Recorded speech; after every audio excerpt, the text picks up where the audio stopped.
வணக்கம் நட்பூக்களே, நிலா கிருஷி தமிழ் நாவல்ஸ் சேனலுக்கு உங்களை அன்புடன் வரவேற்கிறேன். அப்புறம் கதையை பற்றின கருத்துக்களை கண்டிப்பாக தெரிவியுங்க. அண்ட் கதையை பிடிச்சவங்க please like, share and subscribe. Okay, கதைக்குள்ளே போவோமா? ரணமும் தேனல்லவா. அத்தியாயம் 19. ஆதவன் மறைந்து கொள்ள நிலாமகள் மெல்ல மெல்ல தன் ராஜ்யத்தை அமைத்து கொண்டிருந்த அழகிய பின்மாலை பொழுது அது. தோட்டத்து ஊஞ்சலில் அமர்ந்து நித்திலா பூ தொடுத்து கொண்டிருந்தாள். விஜயும் ஆதித்யனும் அலுவலகம் சென்றிருக்க வீட்டின் பூஜையறையில் விளக்கேற்றி வைத்துவிட்டு மித்ரா அவளை தேடி வந்தாள். பொதுவாக நித்திலாதான் பூஜையறையில் விளக்கேற்றுவாள். என்று மித்ரா வந்தாலோ அன்றிலிருந்து நித்திலாவே ஒதுங்கி கொண்டாள். வீட்டின் மருமகள், அவள் செய்யட்டும், அவளுக்கும் ஆசை இருக்கும் என்ற எண்ணம் அவளுக்கு. ஆதித்யனுடன் திருமணம் முடித்து அவள் அந்த வீட்டுக்குள் அடியெடுத்து வைக்கும்போது ஆதித்யனின் தாய் லட்சுமி அதைத்தான் செய்தார். மருமகளின் கையில் பொறுப்பை கொடுத்து விலகி கொண்டார். இப்பொழுது அவளுக்கு மருமகள் வரவும் அவளும் தன் மாமியாரை பின்பற்றி மித்ராவிற்கு வழிவிட்டாள். அழகா பூ கட்டுறீங்க அத்தை. நித்திலா லாவகமாக பூ தொடுப்பதை ரசித்தபடியே அங்கு வந்து நின்றாள் மித்ரா. அவளை பார்த்து ஒரு மெல்லிய புன்னகையை உதிர்த்தவள், வாமா உட்கார். ஊஞ்சலில் சற்று தள்ளி அமர்ந்தபடி அவள் அமருவதற்கு இடம் கொடுத்தாள். அமைதியாக மாமியாரின் அருகே சென்று அமர்ந்த மித்ராவின் முகத்தில் சங்கடம் நிலவியது. அத்தை, நான் உங்ககிட்ட கொஞ்சம் பேசணும். பீடிகையுடன் அவள் ஆரம்பிக்க, சொல்லுமா. கைகள் பூ தொடுத்தாலும் பார்வை உயர்ந்து மருமகளை பார்த்தது. அது அத்தை, எப்படி சொல்றதுன்னு தெரியல. முதல்ல என்னை மன்னிச்சிடுங்க. விஷயம் கேள்விப்பட்ட பிறகு என் மேலே கோபப்படக்கூடாது. அடடா, அப்படி என்னம்மா விஷயம்? உங்க பையன் எந்த தப்பும் பண்ணல. அன்னைக்கு என்னை கடத்திட்டு போனப்போ அவர் என்கிட்ட தப்பா நடந்துக்கிட்டாருன்னு சொன்னேன் இல்லையா? அது அத்தனையும் போய். எங்களுக்குள்ள எதுவுமே நடக்கல. உங்க பையன் எந்த தவறும் செய்யல. தலையை குனிந்தபடி ஒருவாறாக அனைத்தையும் படபடவென்று கூறிவிட்டாள். கேட்டுக்கொண்டிருந்த நித்திலாவிற்குத்தான் படு அதிர்ச்சி. மகன் தவறு செய்திருக்கிறான் என்று இவ்வளவு காலமும் அவனுடன் பேசாமல் அவனை தண்டித்து கொண்டிருப்பவள் அல்லவா அவள். இப்பொழுது அந்த தவறே நேரவில்லை என்று தெரியும் போது மனதிற்குள் வலித்தது. என்ன சொல்ற? ஆமாம் அத்தை, எனக்கு அப்போ வேற வழி தெரியல. உங்க பையனை எனக்கு 5 வருஷத்துக்கு முன்னாடியே தெரியும். ஆரம்பித்தவள் தங்களது காதல் கதையை அவளிடம் சொல்லி முடித்தாள். ஏன் பிரிந்தார்கள் என்ற காரணத்தை மட்டும் கூறாமல் ஒரு சண்டை, பிரிந்துவிட்டோம் என்று மேம்போக்காக கூறியிருந்தாள். நித்திலா வேதனையுடன் கண்களை மூடிக்கொண்டாள். உண்மை தெரியாமல் பெற்ற மகனை சந்தேகப்பட்டு விட்டோமே. ஒவ்வொரு முறை மகனிடம் பேசாமல் விலகிச் செல்லும் போதெல்லாம் வலியுடன் தன்னை காணும் மகனின் முகம் அவள் மனதில் மின்னி மறைந்தது. என்னை மன்னிச்சிடுங்க அத்தை. என் காதலை காப்பாத்திக்க கிடைச்ச சந்தர்ப்பத்தை பயன்படுத்திக்கிட்டேன். கையை பிடித்துக்கொண்டு மன்னிப்பு கேட்கும் மருமகளின் மேல் கோபம் கொள்ள அவளால் முடியவில்லை. அவளுக்கும் ஆதித்யனுக்குமான இளமை காலம் அவள் கண்முன் வந்து போனது. ஒரு இக்கட்டான நிலைமையில் தான் பிரிவை தேர்ந்தெடுத்த போது தன்னவன் இப்படித்தான் தங்களுடைய காதலுக்காக போராடினான். இப்பொழுது மகனின் காதலுக்காக இவள் போராடுகிறாள். ஒரு பெருமூச்சுடன் அவளை பார்த்து புன்னகைத்தவள், உன் காதலுக்காக நீ செய்தது சரிதான்மா. உன் மாமா எப்பொழுதுமே சொல்லிட்டே இருப்பாரு, காதலுக்காக யாராவது ஒருத்தர் போராடித்தான் ஆகணும்னு. எனக்கு உன்மேல எந்த கோபமும் இல்லை. என் மேலதான் எனக்கு கோபம். 1000 பேர் கூடி நின்று உன் மகன் தப்பு செய்துட்டான் அப்படின்னு சொன்னாலும் என் மகன் மேலேயும் என் வளர்ப்பு மேலேயும் நம்பிக்கை வச்சு நான் உறுதியா என் மகன் பக்கம் நின்றிருக்கணும். ஒரு மகனா அவன் என் வளர்ப்பை காப்பாற்றி ஜெயிச்சிட்டான். ஆனால் நான் தான் ஒரு அம்மாவா தோற்று போயிட்டேன். இதழ்கள் சிரிப்பை உதிர்த்தாலும் அதற்கு பின்னால் இருக்கும் வழியை அவளால் உணர்ந்து கொள்ள முடிந்தது. அப்படி சொல்லாதீங்க அத்தை. ஒரு அம்மாவா நீங்க இன்னொரு பொண்ணோட வழியை புரிஞ்சுட்டு இருந்திருக்கீங்க. மன்னிப்பை தவிர வேற எதையும் என்னால் கேட்க முடியாது. தன்னுடன் சேர்ந்து மருமகளும் வருத்தப்படுவது அவளுக்கு கவலையை தர முயன்று தன்னை சீராக்கி கொண்டவள், சரி அதையெல்லாம் விடு. இப்போ உங்களுக்குள்ள எல்லாம் சரியாகிடுச்சா? தாயின் அக்கறையுடன் அவள் வினவ, கண்களில் வலியுடன் நித்திலாவை நிமிர்ந்து பார்த்தவள் இல்லை என்பதாய் தலையசைத்தாள். மகனின் பிடிவாதத்தை பற்றி அவளுக்கா தெரியாது? மெலிதாக சிரித்து கொண்டாள். நினைச்சேன், அவ்வளவு சீக்கிரம் அவன் இறங்கி வரமாட்டான். பிடிவாதத்திலேயும் கோபத்திலேயும் அப்பாவுக்கு பிள்ளை தப்பாம பிறந்திருக்கிறான். அவனை அவ்வளவு சீக்கிரம் சமாதானப்படுத்திட முடியாதுதான். நித்திலா கூற கூற மித்ராவிற்குள் கலக்கம் உண்டது. அமைதியாய் அமர்ந்து விட்டவளை பார்த்த நித்திலா, அதுக்காக வருத்தப்படாதேம்மா. அவன் எவ்வளவு கோபக்காரனோ அதே அளவுக்கு பிடிவாதக்காரனும் கூட.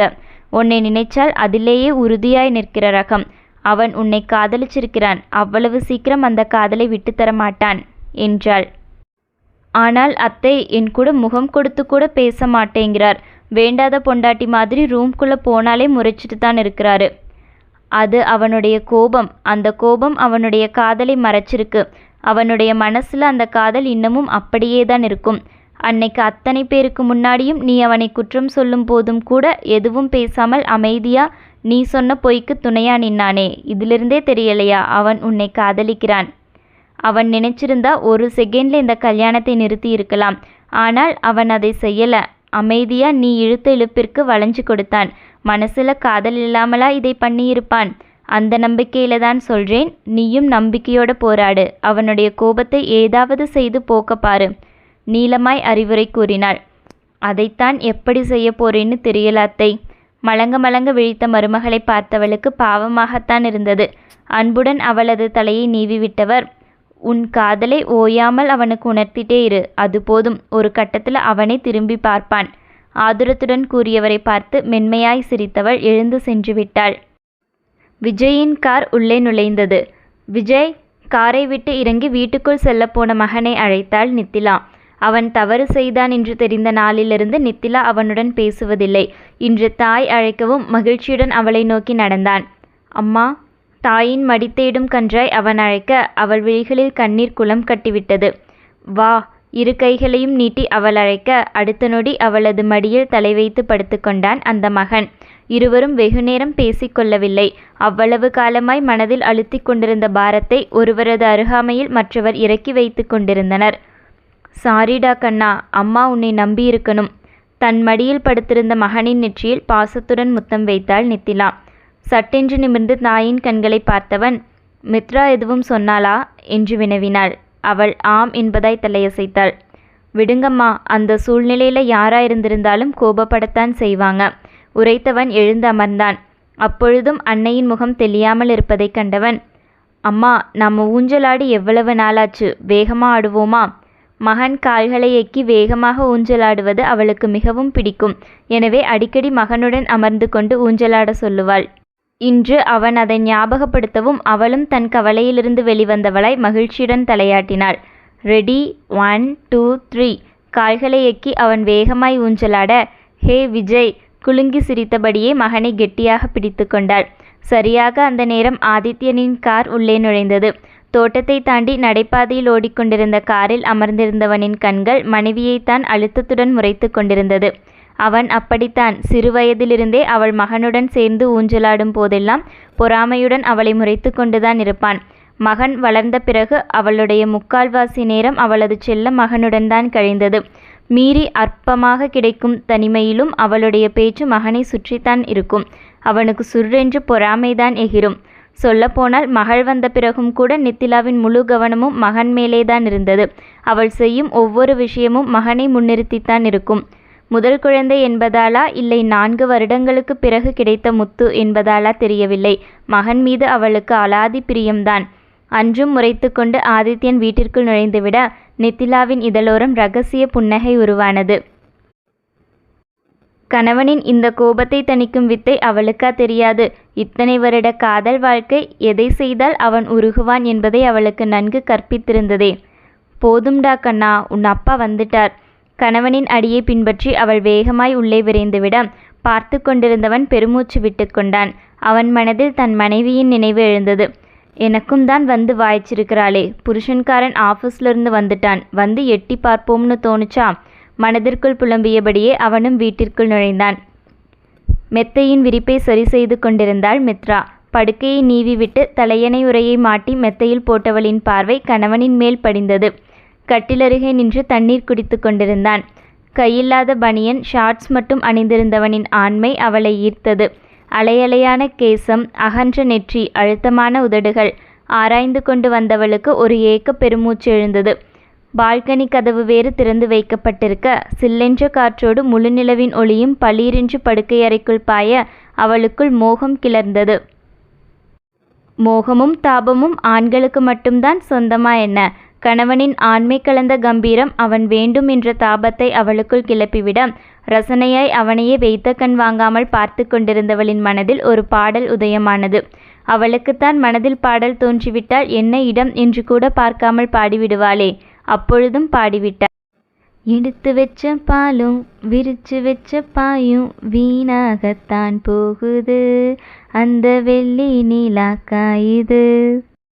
கணவனின் மேல் காமபானத்தை விட்டபடி அவள் பாடிவிட, திடீரென்று ஒலித்த ஒரு மார்க்கமான பாடலில் குடித்து கொண்டிருந்த தண்ணீர் புறையேறிவிட்டது அவனுக்கு. இருமியபடி தலையை தட்டி கொண்டவன் திறந்த வாய் மூடாமல் மனைவியைத்தான் பார்த்தான். வெள்ளை நிற நைட்டி அணிந்திருந்தவள் கையிலிருந்த தலையணையை வேறு கசக்கியபடி இவனை பார்த்து பாட எச்சில் விழுங்கிக் கொண்டான் விஜய். மனைவியின் அங்கவளைவுகள் வேறு வெள்ளை நிற உடையில் அப்பட்டமாய் அவன் கண்களுக்கு விருந்தாக பாடலுக்கு ஏற்றவாறு அபிநயித்த அவளது இதழ்களும் கண்களும் அவனது நாடி நரம்புகளை முறுக்கேறச் செய்தது. சுற்றியிருக்கும் சூழ்நிலையை உணராதவளாய் அவள் பாட்டிற்கு பாடிக்கொண்டே செல்ல, காற்றின் வேகத்தில் படாரென்று அடித்த பால்கனி கதவின் சத்தத்தில்தான் நினைவுக்கு வந்தாள். சட்டென்று பாடலை நிறுத்திவிட்டு அவனை பார்க்க, அவனோ பல மார்க்கமாக விழித்தபடி அவளையேதான் பார்த்து கொண்டிருந்தான். ஐயோ மித்ரா, உனக்கு எப்போதான் இந்த பழக்கம் மாறுமோ தெரியல. ஒரு மாதிரியான பாட்டை வேற பாடி வச்சிருக்க. உன் ஆளு முழிக்கிற மொழியே சரியில்லை. மனதிற்குள் அசடு வழிந்து கொண்டவள் வெளியே ஒன்றும் நடவாதது போல் முகத்தை வைத்து கொண்டு அமைதியாய் கட்டிலில் அமர்ந்தாள்.